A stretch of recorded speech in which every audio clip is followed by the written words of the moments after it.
Hello everyone, I, Saumya Singh, contributing editor at Social Legal Literary, welcome you to a special interview with Professor Aakash Singh Rathore. Professor Rathore is a philosopher of international repute, author of multiple books, and interestingly, India's #3 Ironman triathlete.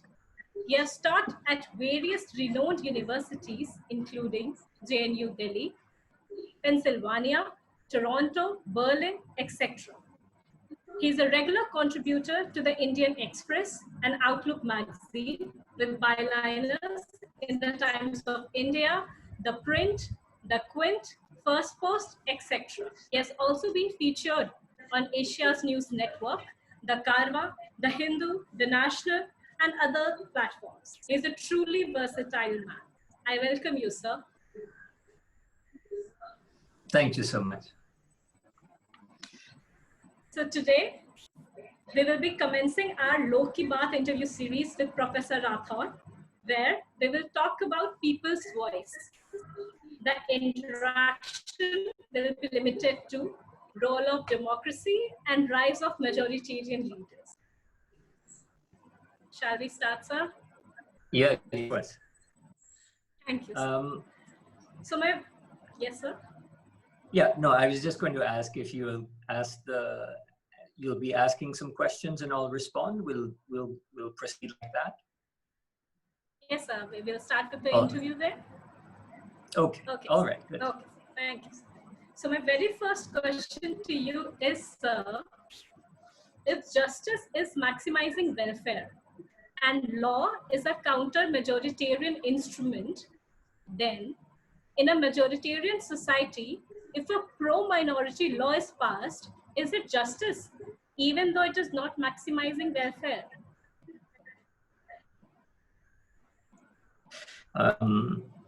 So this is an interesting question.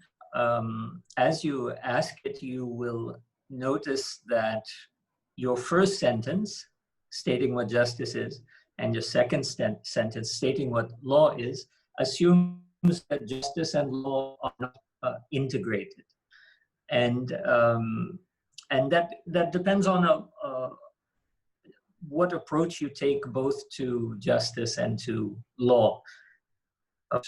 The idea of justice as maximizing welfare is a utilitarian notion that is not necessarily the predominant one that we use in constitutional democracies. So the very opening of the question is slightly problematic, because if you begin assuming that the idea of justice and the institutional system of law are not necessarily of peace at the very foundational moment of the state, then you're always going to assume there's a continuous tension between justice and law. Now, essentially at the moment of the institutionalization of the state, one ought to assume that that the state is created in order to allow the possibility of justice, and the state gets realized through systems of law. So if we are starting the state to pursue justice, then what you have to understand or read that maximization of welfare to mean is that it maximizes welfare not necessarily on this majoritarian counting procedure. So in other words, let's say we have a population, that population becomes 100%. Then we pursue certain pro-minority legislation, I believe you called it, in order to promote the welfare of 5% of the population.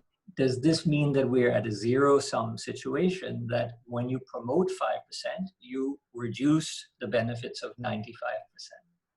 Now, this kind of distributional just model, assuming that there's only so much to go around, and benefits you give to 1%,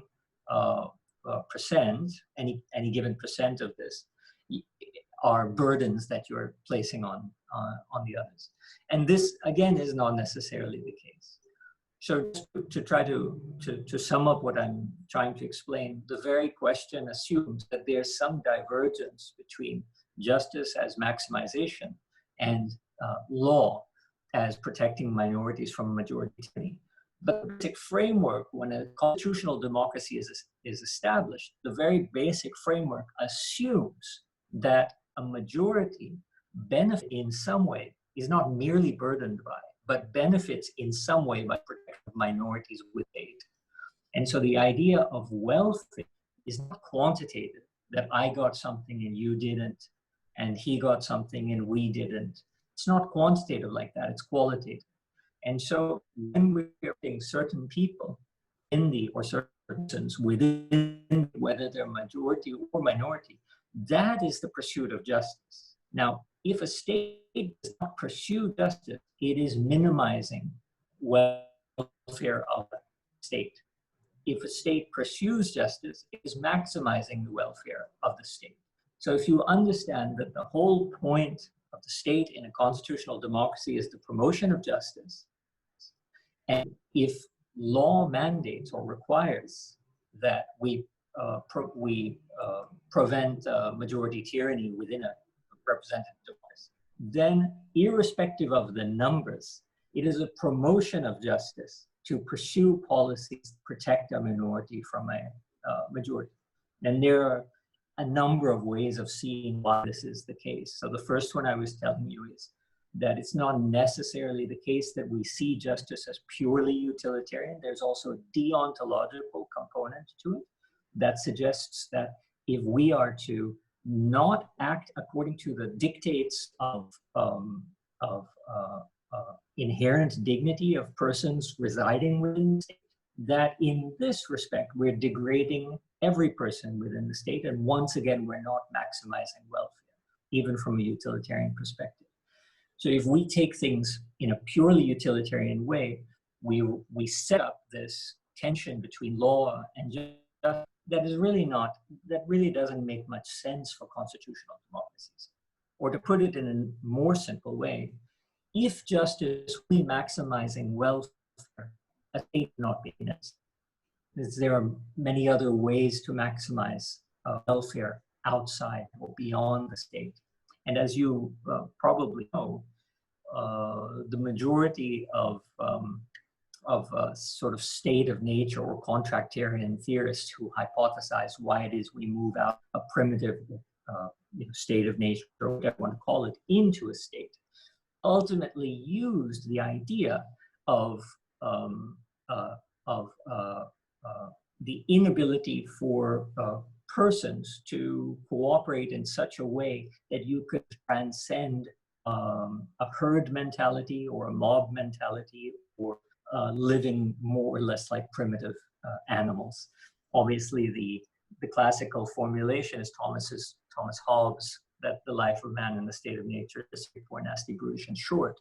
The idea about it being brutish and therefore short is because you have social relations based on exclusively on power. And if social relations are based exclusively on power, that mimics this as we have it today. And so if we take this justice as maximizing welfare being equivalent to a majority its way, then how have we moved out of a state of nature? The only reason we've moved out of a state of nature is because justice takes much more into consideration than merely maximizing quantity, maximizing happiness or welfare for a quantity of people. Qualitative issue that takes human dignity into account. And when a state protects or promotes human dignity, even if a majority thinks it's at their expense, it is indeed maximizing welfare, although it's not maximizing it in a quantitative way. I hope that wasn't too abstract. The question was a little bit abstract, so the answer was a little bit abstract. I think I'll be able to clear it up a little more as we go on. Sure. So, sir, as you rightly said, that justice takes much more into consideration than maximizing welfare. So let us talk about constitutional morality and virtue. So, sir, my next question to you is based upon Aristotle's saying. He says, justice is giving people what they deserve. That is, virtue to be honored and vice to be reprimanded. So, on the same note, constitutional morality, as delineated by Ambedkar, is somewhat a code of conduct which has found basis in his conception. Now, sir, virtue being subjective, is it a just society wherein freedom to choose one's conception is not regarded? Okay. So, your second question assumes the opposite of your first question, because in the first question, justice is a maximization of welfare and the utilitarian perspective. And Aristotle is, of course, not a utilitarian by any stretch of the imagination. So when Aristotle talks about justice as rendering to each what he deserves, the idea is of reciprocity. So you treat a like case in a like manner, and you should not treat like cases in an unlike manner. And today we call that corruption or partiality, or how else would we, let's see, if two individuals from different genders or castes or communities commit the same crime but receive different punishments at the hands of the state, then we would consider this patent injustice, because the situation is not treated like way. And what Aristotle was talking about is justice is to render to like situations what is due to them. Now, the problem is twofold. One is that Aristotle did not have a conception of equality. So when he says, I know this isn't an interview on Aristotle, but I just want to make one thing, because when we talk about constitutional morality, equality is at the basis of it, as opposed to Aristotle's conception. When Aristotle says to render what is due to each person, Aristotle implicit idea that different people have different worths. And so males have a much higher worth than females. And so when it comes to justice, one should treat a man, especially a propertied free man, different than one treats, say, a woman.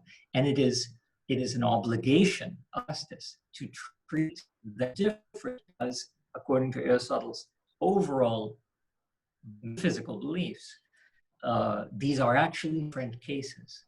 Now, for us today, these are not different cases, right? A man committing a crime and a woman committing a crime are similar cases and should be similarly treated. Of course, that's a principle. There are always extenuating circumstances of various kinds.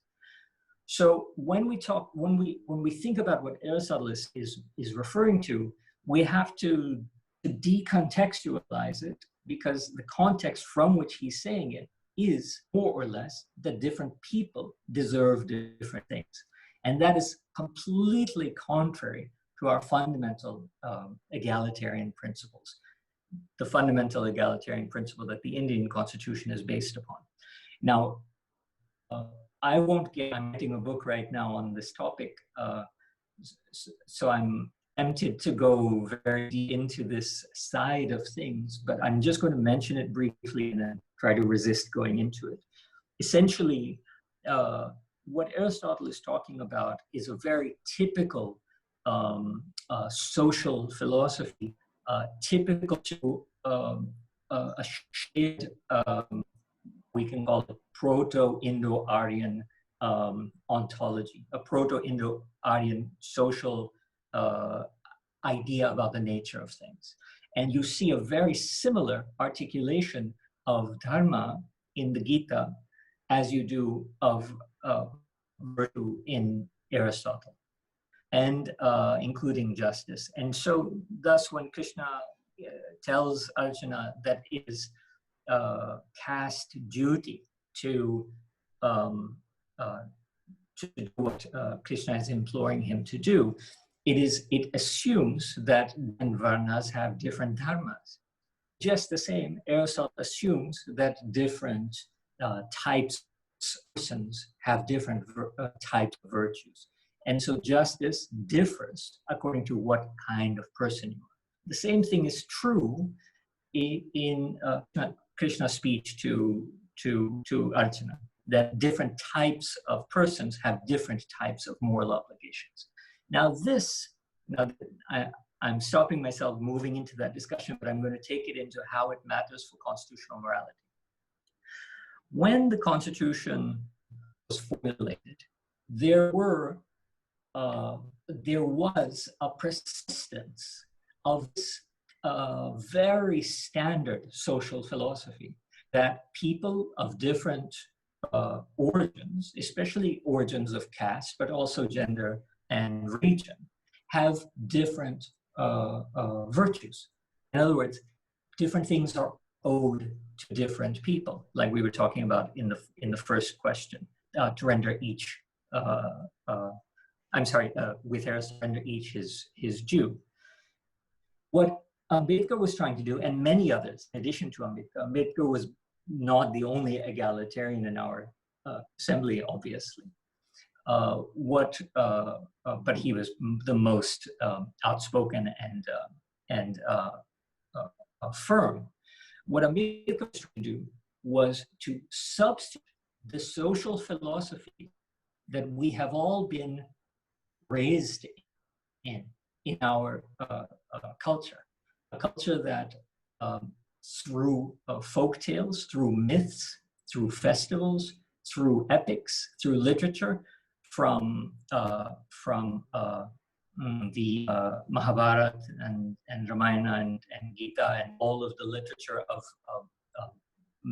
dominant Hindu traditions, we have imbued this sense that there are different ways of treating different people, and we practice that in our internal practices, in our private practices, which bleed out into the community, such as the way that we marry.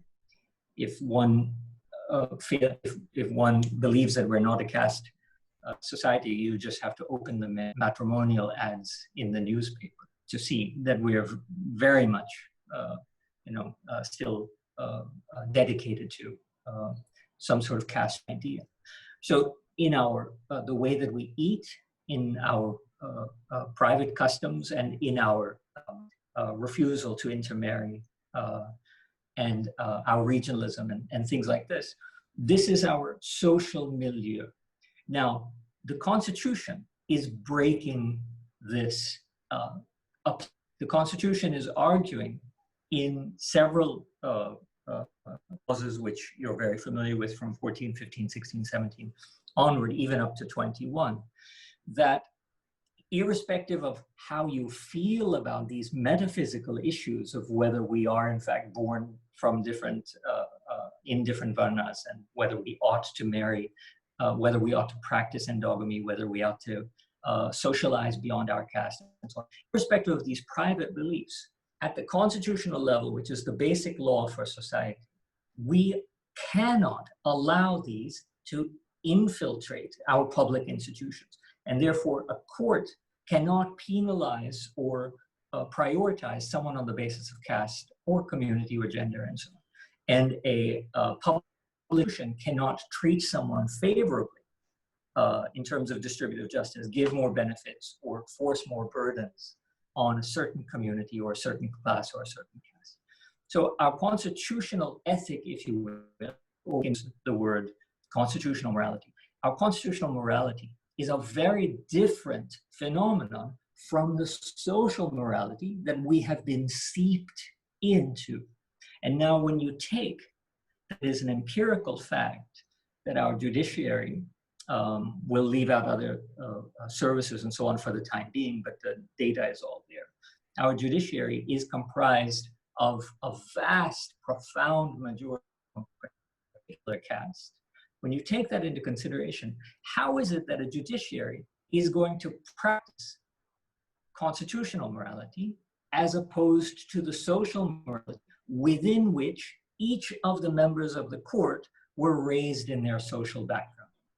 So the judiciary by and large comes from a caste, or if you want to be much more generic, from a couple of castes that, by and large, are raised in their so-called private lives to believe that intermarriage is not necessarily something we should practice, that interdining even has its threats and its dangers, that we should protect and promote the interests of our own caste and our community. Now, when you take our judiciary that has to enforce the profoundly egalitarian constitution that we have, that rejects everything that I just said that we are taught in our social lives, how are you going to ensure that a person from that community sitting on the bench is not going to practice what he has been taught to practice from birth to the time he's placed on the bench? And that is constitutional morality. And so why we need a constitutional morality is precisely to subvert and substitute the social philosophy or social morality that each of us have been imbued with, that each of us have grown up with, that this idea that you find across the Indo-Aryan, in Persia, in Zoroastrianism, in Aristotle, you find it in Plato's Republic, with the different blood that runs people's bodies, right? Gold, silver, and bronze. So all of the Indo-Aryan world was highly patriarchal, highly inegalitarian. And in a patriarchal, inegalitarian social culture, we have to have a constitutional democracy that is profoundly egalitarian and recognizes and promotes the equality of all sorts of people, irrespective of what blood runs in your veins and what gender you are. And Ambedkar believed that the only way to do this, because you cannot have an ethical void, you can't just say, all right, I was raised very orthodox and I was raised to believe that I cannot marry into another, that would be wrong. But as I sit on a bench, and the case before me is about a village, a case in a village where a family retaliated because the son or a daughter married outside of the caste. Instead of, while I believe that, instead of practicing that, I'm going to practice what it states in the Constitution and the Criminal Code. So how I'm going to substitute, how I'm going to transcend my social view and execute what is there in the Constitution to adopt the constitutional principles as my morality in order to fill a void when I leave inegalitarian and patriarchal social practices behind from my cultural background. So constitutional morality is a very, very central tenet for not for law as such, but for the peculiarities of the promotion of egalitarian law in India, because the idea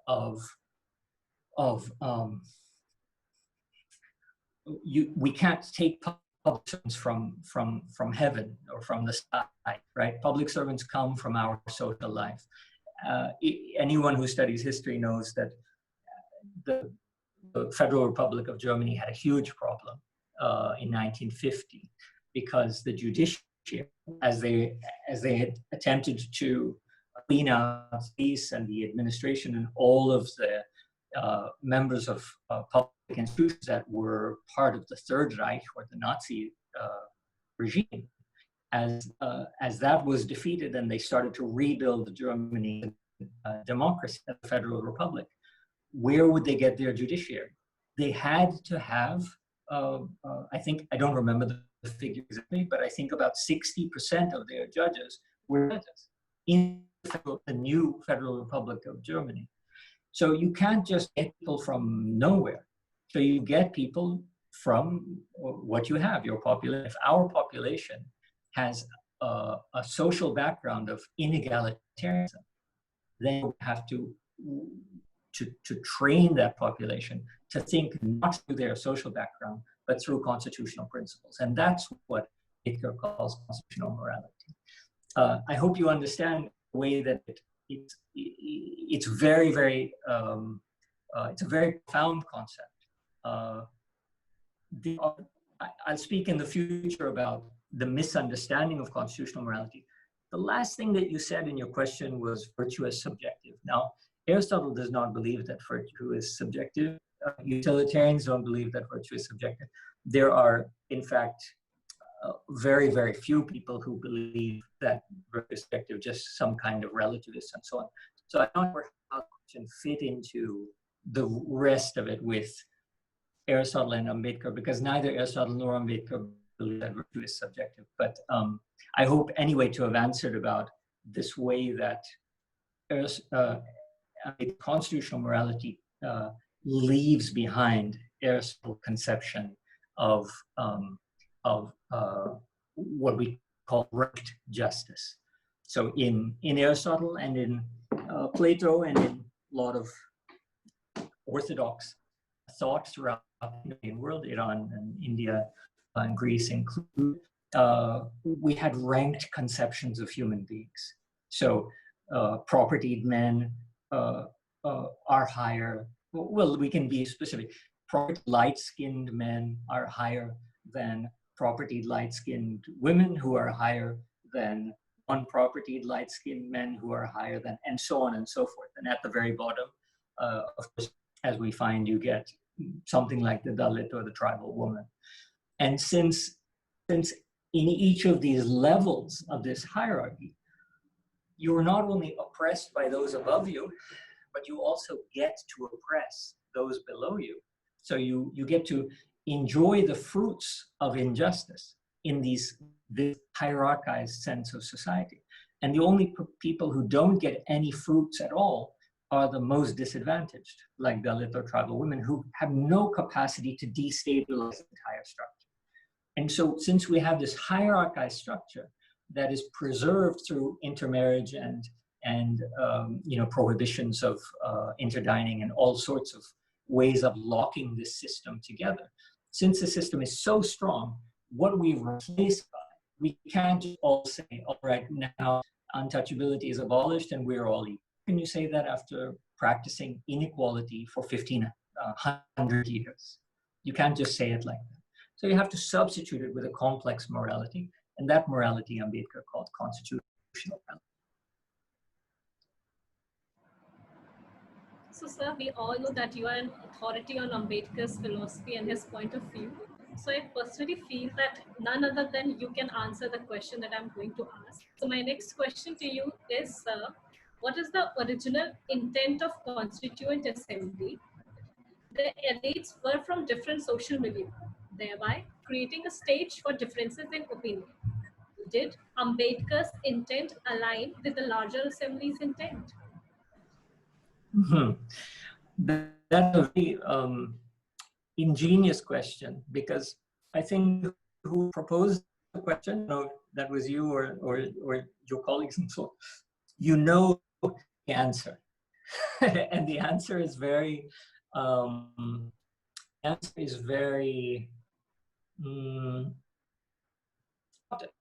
there's a certain dangerousness to this question. Let's back to let's go back to some of the debates within the Constituent Assembly. So as you know, we have the opening clause of the preamble, we the people. And Constituent Assembly debated this quite a lot, stating, what do the people have to do with this? And there was an argument about how representative the Constituent Assembly is, primarily in terms of, there were two separate arguments because of, in 1946, because the Muslim League was not involved in the Constituent Assembly, and then post-partition, that was no longer much of a factor, but obviously the class, the gender and the caste issues were prominent in the Constituent Assembly. So we had not much popular orientation in terms of the demographics of India. So the Constituent Assembly was divided in itself, whether they represent the people or whether they treat in the preamble merely that this constitution is enacted through the Constituent Assembly. And as you know, the preamble as it reads has a compromise because it states in the beginning, we the people, and then it states at the end, through the assembly. So in terms of this internal fight about the representational character, or the very fact that have elites as the those who form the representative body for the Constituent Assembly. In addition to this historical fact, you have an ideological one that runs side by side.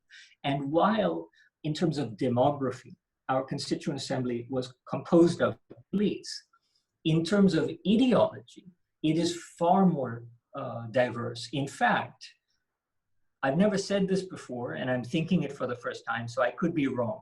But I think it's arguable that the Constituent Assembly consisted of a wider array ideologically than our current parliament does. And that's fascinating because our current parliament, as you know, is in love with constitution. So if there was not a great deal of demographic representation in the Constituent Assembly, I have more demographic representation in the current parliament. You, I believe, had more ideological representation, a wider spectrum of ideology in the Constituent Assembly than you have in the current parliament. And why that's important is because finally, to get into more carefully what this idea of justice is, we had two questions already on justice and now on original intent. Original intent is a dangerous kind of interpretative method used by courts. It's not that popular, as you know. It's not that popular in apex courts in India, but it is evoked now and again when patients are particularly ambiguous. Case of Nanda Bharti was one of the important cases where intent came into play, but we don't use it too often. But why it is not used too much by the apex courts is because there are a number of rival interpretative means that can be used. So instead of saying what was in the mind of the framer of this legislation at the moment that it was framed, one can also think what is the spirit of the firm when this legislation is being drafted, so that we can take that spirit and operationalize it 70 years later when societies have rapidly changed. So it's not so much original intent in that respect, because in India it's not so problematic, since we had a profoundly egalitarian constitution from the first moment. But where original intent is popular, like in the United States, there it's problematic because obviously the framers of the Constitution were slaveholders. They didn't believe in women's suffrage and that. So when you talk about going back a couple of hundred years instead of 70s, and you say, what was the original intent of the framer? One can equally say, why does it matter? This person was a patriarchal slave owner. So what original intent matter in that way? Rather, we should take the spirit of that intent and update it to our current situation. So that being the case, that originalism is somewhat problematic. Let's think about what's going on. We have a Constituent Assembly that, while demographically elite, is ideologically very, very, very dynamic. So you have socialists, you have communists, you have anarchists in a way with some of the Gandhians, and you have every spectrum within what was represented by the Congress Party, from castes to Marxists and Gandhians and socialists like Nehru and so on. So you have this huge ideological spectrum. And what happens is, Ambedkar, which was the kind of interesting part of the question, because I think you know the answer, that Ambedkar's vision did in fact differ from almost all of the Constituent Assembly in certain clauses of the Constitution and their substantive meaning. So procedurally, it was fine, but Ambedkar meant a different thing by certain words that were used than what was in the mind of other Constituent Assembly members. For example, when he used the word fraternity, he meant something very, very different from what Kriplani, the chairman of the Minority Subcommission, Kriplani meant by fraternity. Ambedkar had a very different idea in mind, a very different intent. So you have Ambedkar who has got his own ideas. You have a Constituent Assembly which is not homogeneous or uniform by any stretch of the imagination, except in their elite background. Demographically, they're homogeneous, but ideologically, they're very. Now, all these people come together in an assembly, and once a resolution is passed, even if one was dead against it, it was the it was more or less assumed to be the protocol to rally behind it, whether you were part of the Indian National Congress or you were part of the Mahasabha or whatever you were a member of. And this gives you a sense of what justice is, because justice is not a continuous pursuit of seeing the political advantage of something. Justice is setting up broad institutions that can operate according to the principles of justice. And so if you want to set up an institution that is freestanding and that operates according to principles of justice, then once you have reached a consensus on the establishment of that institution, you do not, irrespective of your ideological position, you do not keep harping on how that institution does not satisfy your community or your base or your constituency. And this was a peculiar thing in the late 1940s that doesn't exist today. And that's why I'm talking about it so much. The conception of consensus and so consensus out of widely divergent ideologies, establishing institutions that were to be then freestanding and to operate according to the principles laid down in the Constituent Assembly. This was taken by everyone to be the norm. And today, this is not how politics is done. So today, if a majority pulls some legislation through Parliament, the minority will often continue to fight it. And when that gets realized in an institution, the minority will continue to criticize that institution. And so we have this kind of ripping apart of each of the public institutions because a consensus of overlapping ideologies never arises today. And this is what justice really meant in the Constituent Assembly. It was an idea of overlapping consensus. And you may have heard this from Prof's theory of justice. The interesting thing, if you read this Ambedkar's preamble, I think I have a chapter on a couple of chapters where I discuss the way that Ambedkar realizes in practice what Rawls would later write in theory about overlapping consensus, and especially about the public use of reason.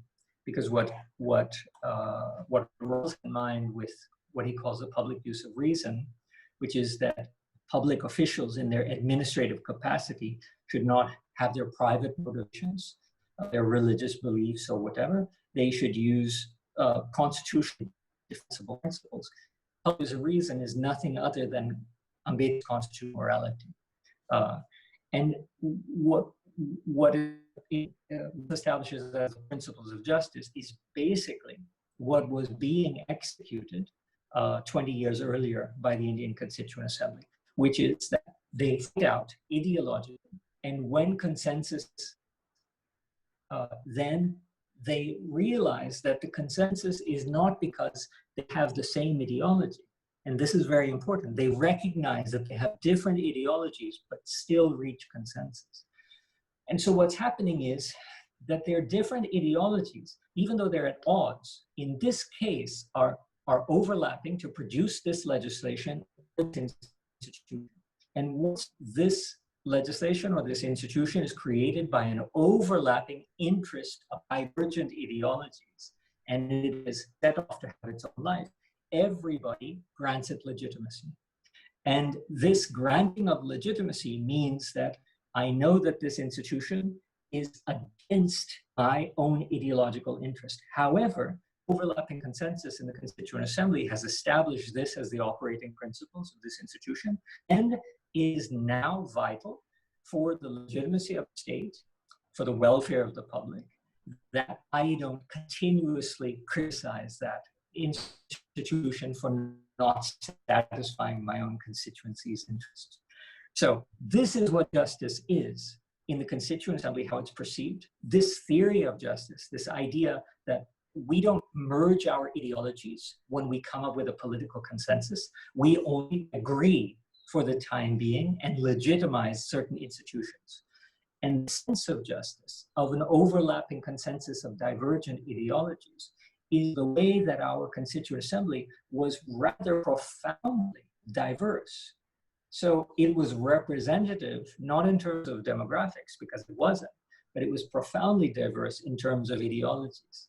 And the fact that different ideologies came together to produce the very same clauses as our fundamental rights is deeply important, because you had people from the far right to the far left, from orthodox pundits to half-terrorist radicals, each of them coming together and agreeing article by article throughout the second reading of the Constitution, article by article, giving assent to each of these articles. And they didn't give them because they agreed. They gave them in spite of disagreeing. And so the idea of justice that is operating at this time is something that we need to learn from today, something that we very drastically, very urgently need to learn from today, because this is the idea of justice that is the original intent of the Constitution. Okay, sir. So, sir, we have talked about justice, how it promotes welfare and maximizes it, and how it depends on freedom. So, sir, let us talk about justice and morality. So, sir, my next question to you is, if morality is something which produces pleasure or happiness and prevents pain or suffering, then being a masochist or Schadenfreude moral? Even if it is, how would one justify it? All right, so your questions get more and more interesting. Let's talk about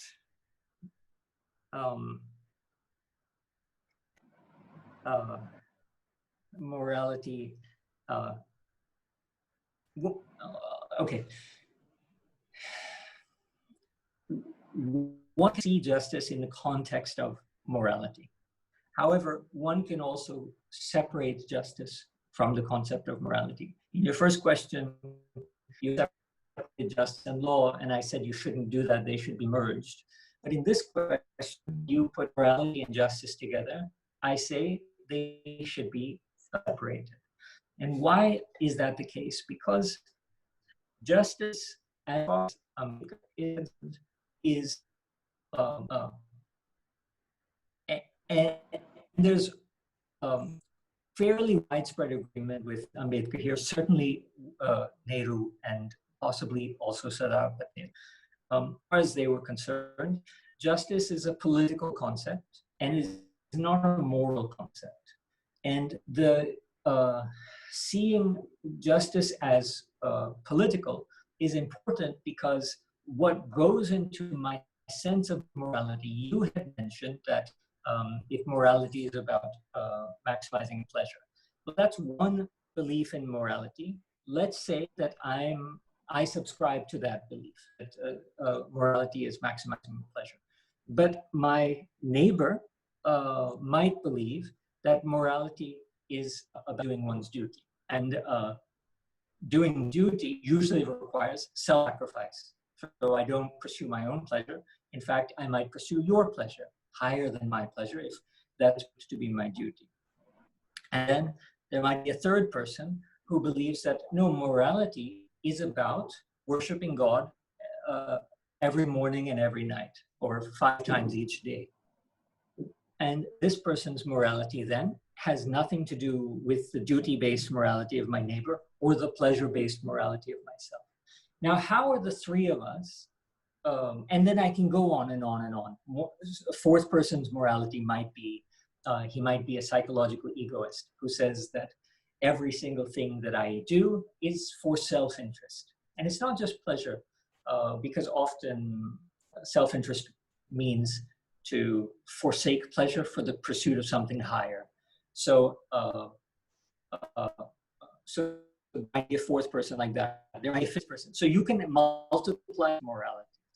Now, how are all of these multiplied moralities supposed to come together to create a legislative system that can objectively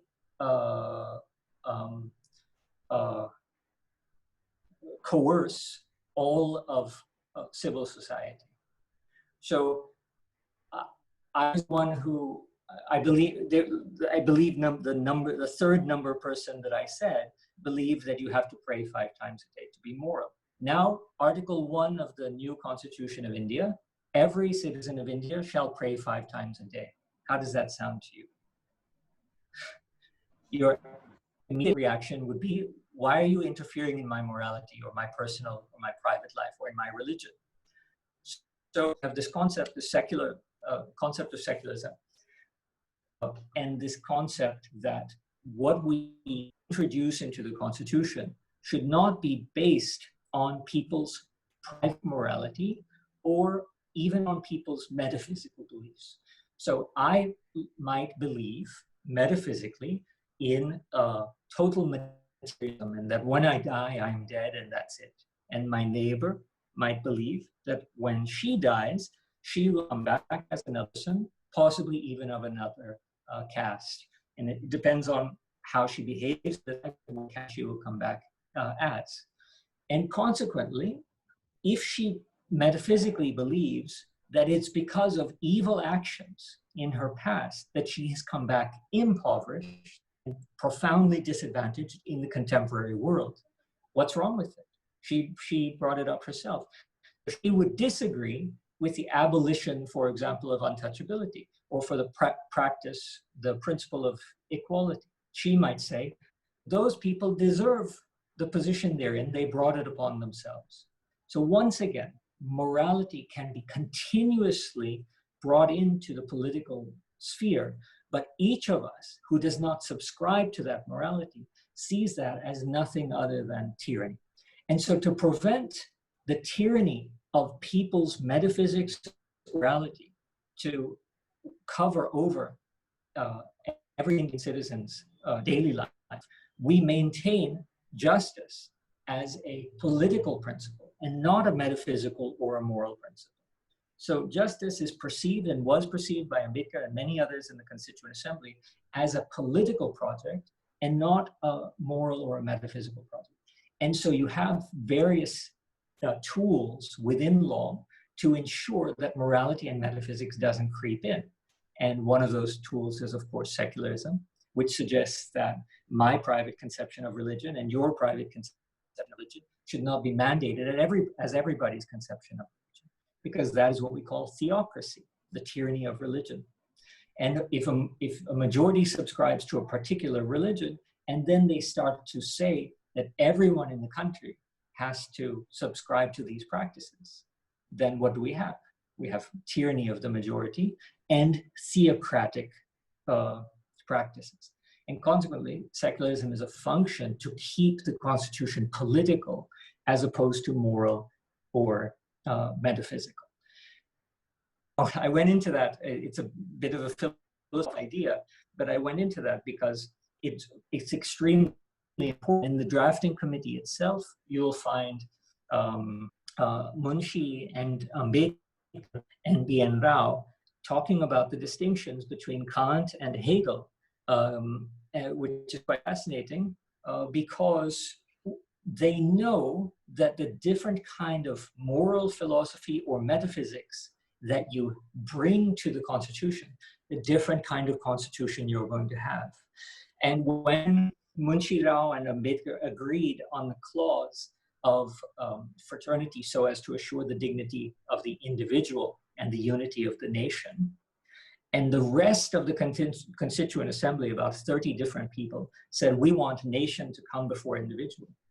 Rao, Munshi, and Ambedkar got together and explained to everybody that if you put the nation before the individual, then you're creating a corporate kind of structure which degrades the dignity of each individual. And we cannot have unity in a nation if we do not have the dignity of the individual.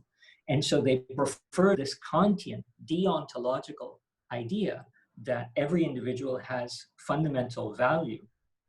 And that is the foundation within which you can establish a political conception, because you don't have to necessarily, it doesn't require you to do anything special at home. You can still do whatever you want in the private sphere. But in the public realm, it establishes a minimum benchmark for mutual interrelation, one that assumes that you can't degrade someone's dignity and then declare that they are not part of the nation or something of the sort. So instead, you have to recognize that in order to be a member of the nation, you must first recognize fundamental dignity. So while I apologize for getting philosophical about this, this is actually a conversation that the drafting committee itself had, which is another kind of important thing, because as I was saying, there were many things going on in the 40s with our committee and our Constituent Assembly that are lessons for today. I've spoken to many parliamentarians about Hegel, and they really don't know what I'm talking about. So there was an interesting level of education and commitment to political philosophy by members of the Constituent Assembly, which today is regarded as completely superfluous, to our detriment, to our doom in some respects, because the current parliament and current politicians and administration, that should be mentioned, has far less commitment to sort of theories of democracy than the Constituent Assembly members did. And you can see that in the difference of the conversations that they had, the ones they have today versus the ones they had in 1947. So that is the reason why Supreme Court has time and again stated that constitutional morality is incongruous to social morality. And that is why justice is not quantitative, but it is qualitative. So, sir, as you have already stated about Kant, so Kant says that one should not treat human as a means to an end, because this is something not moral. So, sir, taking this into consideration, we'll move upon our last question, which is, where do you see the people in right jurisprudence? Does the rise of majoritarian leaders across the globe have replaced the peace of people with the idea of populist leaders and power-driven democrat leaders? I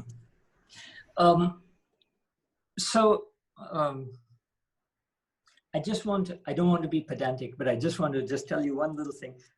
When he says, don't treat people as a means, remember that he says as a means only. So you can treat them as a means as long as you're not treating them as a means only. And this is important because you have to recognize their fundamental dignity at all moments, even when you're using them and he does allow the use of people in some little respect in his political thinking. The key is a utilitarian allows completely using people as a means. For example, when you look at our debate about the death penalty, one of the main arguments is that the death penalty dissuades other people from committing this kind of crime, which means that you're sacrificing this human life as a means to dissuade others. So obviously Kant was against the death penalty because you're just using that person as a means. But it's kind of important because to say never use someone as a means, since we are so, since administrative logic is so violent, when you point out the Kantian pushback against the administrative logic and say treat people with fundamental dignity, if you say it in a way that is too utopian, obviously they'll just push it aside. So it's not, so Kant's principle is not a utopian principle. It's a fundamental proclamation that dignity first and then politics comes after. Now, segue into that question, I was hoping, because your questions have triggered the philosopher in me instead of the lawyer. The lawyer, my lawyer side speaks much more plainly, believe me. The philosopher speaks in this confusing way. So I was hoping your last question would bring out the simpler side, but there are things that you need to really understand in what's going on with the rise of populism and the concomitant decline of people's welfare, people's rights.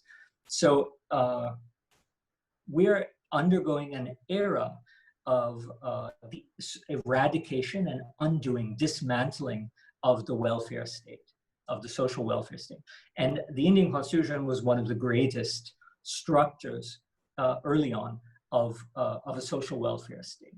So a state that had as its aspirations, of course, we were very capital poor and low in resources and so on, so we could do much less than even purely capitalist countries like the United States. But at the same time, the intention was a deeply egalitarian social welfare state where people were taken care of from the moment of birth to the moment of death. That means in terms of healthcare, in terms of redistribution of wealth, in terms of equal opportunity to opportunities, in terms of education, and then building that right to livelihood, right to food, and so on. So we have a massive, unprecedented around the world, a massive social welfare ideology built into our constitution. Now, for the last 30 years, the idea of the welfare state around the world has been being eaten away at, has been kind of undermined at one pillar or another. So the easiest pillars to see have been since the Mumbai terror attacks and the earlier attack on the Delhi Parliament, and so September and December 2001. So since that time, the last 20 years, the states around the world have been promoting security at the expense of liberty. So, so security and liberty are said to be in a balance, and because of so-called terrorist attacks and so on, security has to be enhanced and liberty has to be sacrificed. That means things like our privacy, our freedom of expression, and our freedom of movement. All of these have been curtailed because the current paradigm requires promotion of security. And then we get legislation that allows, all of the various acts, POTA and National Security Act and so on, that really in a environment prior to this security-liberty exchange would have been seen as an abridgment of our fundamental rights, as we saw during emergency. So, so already for 20 years, the state system has been unrolling this massive propaganda about how security is so important that we have to sacrifice liberty. At the same time, global capitalism has eaten away at the sovereign state's ability to be fiscally viable. And so while corporations and the movement of goods and persons to some extent over the last 30 years, and liberalization of the economy has come hand in hand with the idea of an enhancement of our national product, so more a more vibrant economy. At the same time, less possibility of the state to collect the receipts from this in terms of in taxation and duties and so on, so that it can continue to afford to pay for the externalities that come out of this job market as a whole. In other words, while our corporations are exploiting labor and being productive, labor has to be taken care of in terms of education, healthcare, food, and so on. And capitalism externalizes that onto the state. So what capitalism does is it extracts the profits. And what the state does is it thinks that it can get the receipts, it can get taxes from this enhanced economic productivity. But what is also happening is an enhanced pressure by the people that capitalism is devouring in order to maintain its productivity. So healthcare, education, and food security, and all of these issues are things that the corporate world doesn't have to worry about.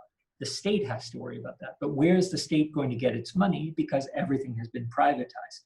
So the profits are going to the corporations. So in the last 30 years, globalization and the liberalization that has gone hand in hand with global capitalism has been eroding at the state's capacity to maintain the welfare state that we started 70 years ago.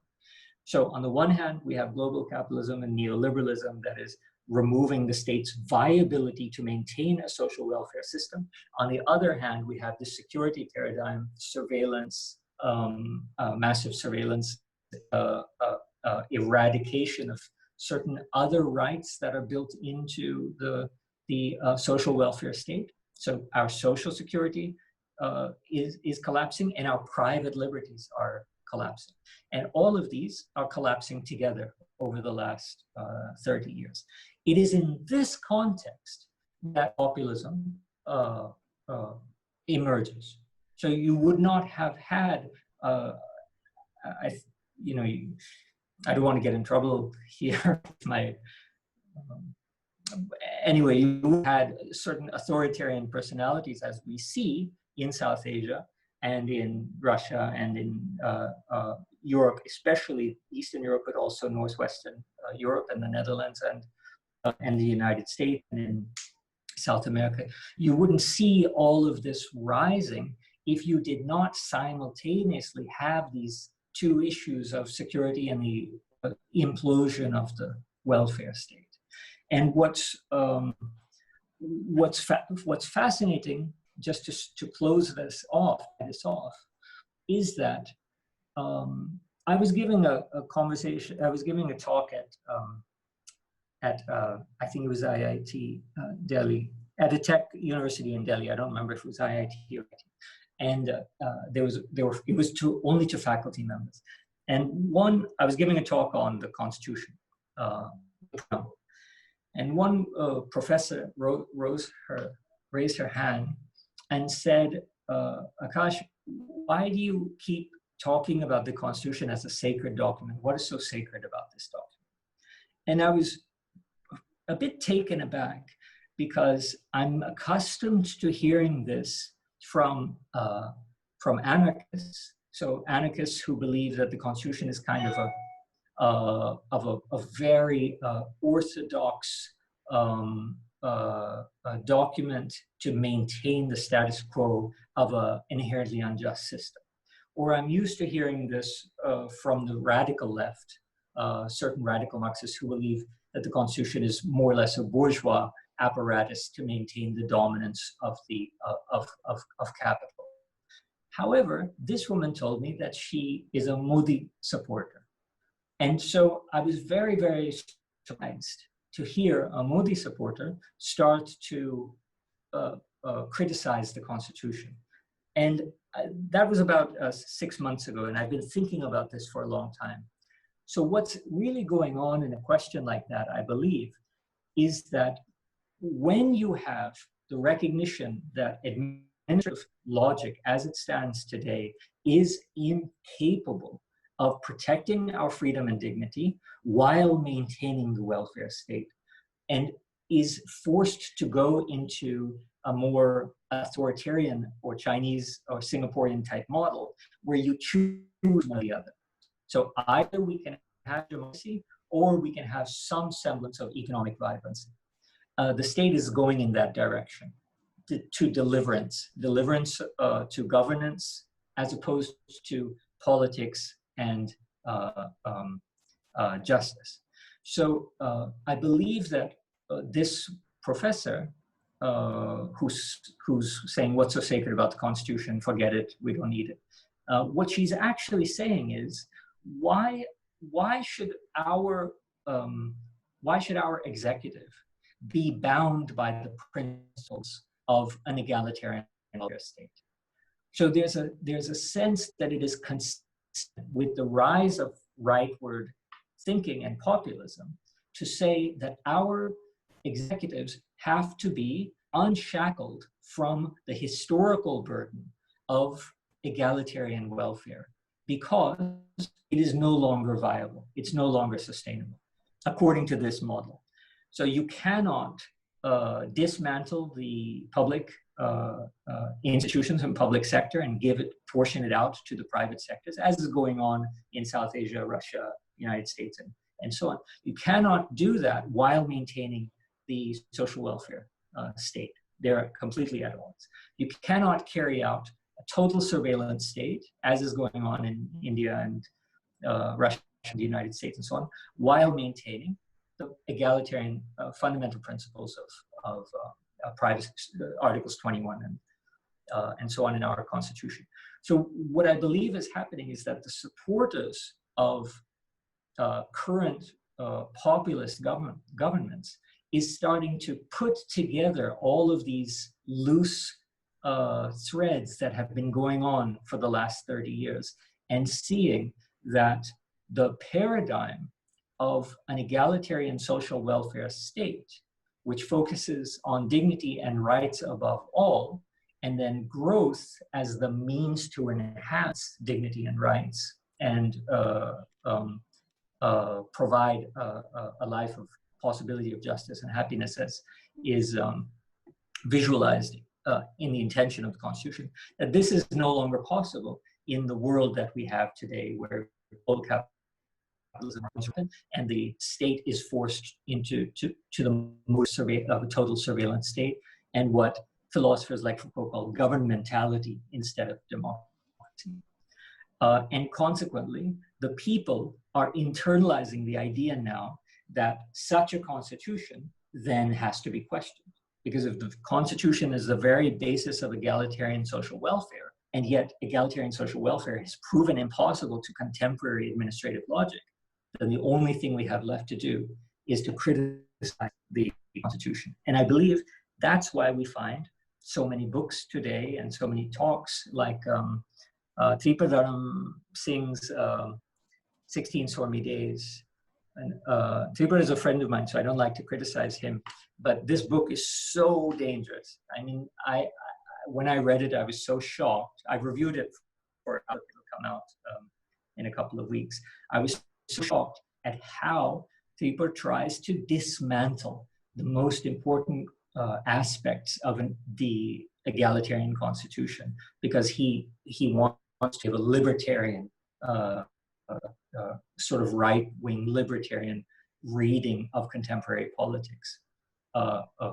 evaluation that social welfare is a dinosaur, and what we need now are more right-wing libertarian economic ideas, which means forget about social welfare, because libertarians don't. I mean, libertarian social welfare is just a burden.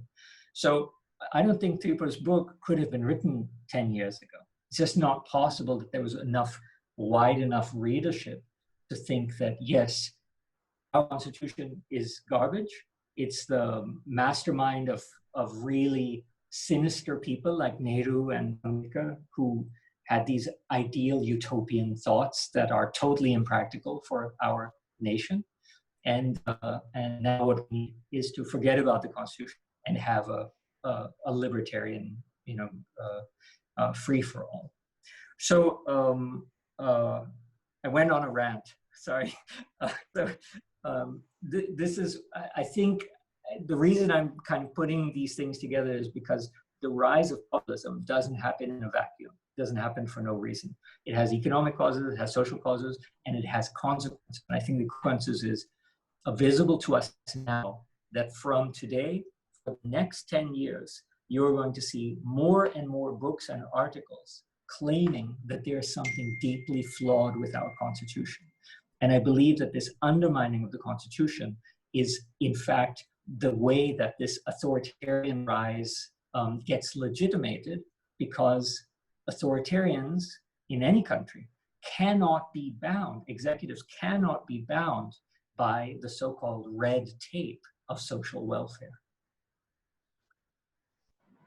Thank you so much, sir. With this, we put a halt to our wonderful interview. Oh, thank you. I don't know about wonderful. I hope I didn't put everyone to sleep. Let's do this again sometime, and just ask me legal questions. Sure, sir. Thank you so much, sir, for this insightful session. Thank you. Thank you very much. Is not so crazy as I am, then they should read this work on the preamble. And thanks so much for the interview and your questions. It is very kind of you to invite me. Thank you so much, sir. Ladies and gentlemen, we had Professor Rathore with us. The book that he was talking about in the interview was Ambedkar's Preamble, A Secret History of the Constitution of India. Hope you liked the session. For more such insightful and edifying session, please like and subscribe to our YouTube channel. Namaskar, Jai Hind.